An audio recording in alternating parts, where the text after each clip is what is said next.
BRS party సచ్చిన శవం లాంటిదన్నారు CM Revanth Reddy. ఆ పార్టీకి వైద్యం చేసి దండగన్నారు. కేసీఆర్ విశ్రాంతిలో ఉన్న ఓ ప్రజాపతి అని విమర్శించారు. కుటుంబ పార్టీలకు తెలంగాణలో అవకాశం లేదన్నారు. ఇక కాళేశ్వరంపై కోర్టు ఒకటి చెప్తే బీఆర్ఎస్ మరొకటి అర్థం చేసుకుందని అన్నారు. సీబీఐ ఎంక్వైరీకి ఆదేశిస్తే 48 గంటల్లో విచారణ ప్రారంభించేలా చూస్తామన్న కేంద్ర మంత్రులు కిషన్ రెడ్డి, బండి సంజయ్ ఎందుకు మౌనంగా ఉన్నారని ప్రశ్నించారు సీఎం రేవంత్.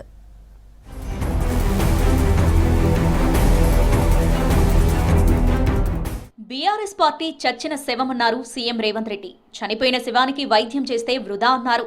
అసెంబ్లీ హాల్లో కీలక చిట్చాట్ చేశారు. బీఆర్ఎస్ గతం మాత్రమే, భవిష్యత్తు లేదన్నారు. బీఆర్ఎస్ పార్టీకి తెలంగాణ ప్రజలకు సంబంధాలు తెగిపోయాయన్నారు. అధికారం అడ్డం పెట్టుకుని బీఆర్ఎస్ పెత్తనం చలాయించిందని చెప్పారు. కుటుంబ పార్టీలకు అవకాశం లేదని, అందుకే 2024లో బీఆర్ఎస్కు ప్రజలు గుండు సున్నా ఇచ్చారని చెప్పారు.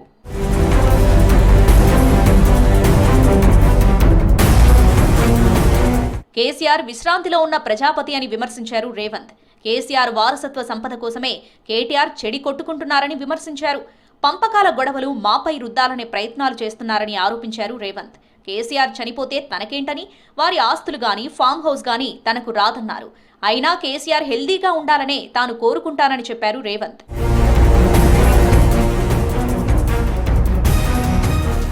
హైడ్రాను కేసీఆర్ తప్పుపడుతున్నారని మండిపడ్డారు సీఎం రేవంత్ రెడ్డి. భూములను కాపాడుకోవడానికి హైడ్రాను విమర్శిస్తున్నారని ఫైర్ అయ్యారు. ఫోన్ ట్యాపింగ్ కేసు విచారణ కొనసాగుతుందన్నారు సీఎం రేవంత్ రెడ్డి. ట్యాపింగ్ కేసుల్లో 100 కాల్స్ అనలైజ్ చేస్తున్నారని చెప్పారు.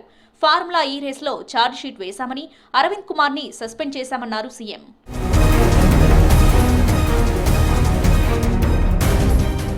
కాళేశ్వరం అవినీతిపై విచారణ చేసేందుకు ఘోష్ కమిషన్ ఏర్పాటు చేస్తూ జీవో 6 ఇచ్చామన్నారు రేవంత్ రెడ్డి.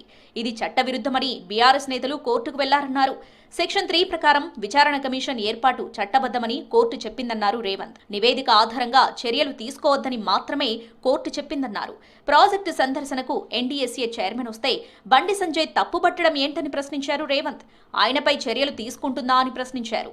అలా అయితే కిషన్ రెడ్డి, సంజయ్ రివ్యూలకు మా అధికారులు వెళితే మేము చర్యలు తీసుకోవాల్సి వస్తుందని చెప్పారు. రాష్ట్రంలో ఉండబోయేది 2 కూటములన్నారు రేవంత్. బీజేపీ బీఆర్ఎస్ కూటమి ఒకటైతే కాంగ్రెస్, కమ్యూనిస్ట్, టీజేఎస్ కూటమి మరొకటన్నారు. డీలిమిటేషన్తో మహిళా రిజర్వేషన్ బిల్లును లింక్ చేశారు కాబట్టే బిల్లు వీగిపోయిందన్నారు సీఎం. నియోజకవర్గ పునర్విభజనకు ఎలాంటి అడ్డంకులు లేవని చెప్పారు. జమిలి ఎన్నికలపై కేంద్రానికి క్లారిటీ లేదన్నారు. బీజేపీ శిఖండి రాజకీయాలు మానుకోవాలని సూచించారు సీఎం రేవంత్ రెడ్డి.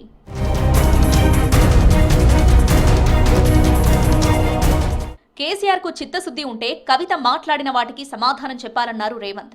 కేసీఆర్ చుట్టూ గుంటనక్కలున్నారన్న కవిత మాటలకు సమాధానం చెప్పాలని డిమాండ్ చేశారు. కేసీఆర్ మన మనిషి కాదు, మరమనిషి అన్న ఆ మాటకు సమాధానం చెప్పాలన్నారు. తేజస్వి సూర్య మాటలపై కాంగ్రెస్ ఎంపీలు మాట్లాడితే బీఆర్ఎస్ వెధవలకు కనిపించలేదా అంటూ స్ట్రాంగ్ కౌంటర్ ఇచ్చారు సీఎం రేవంత్. వెధవలకంతా వెధవల్లాగే కనిపిస్తారని ఫైర్ అయ్యారు.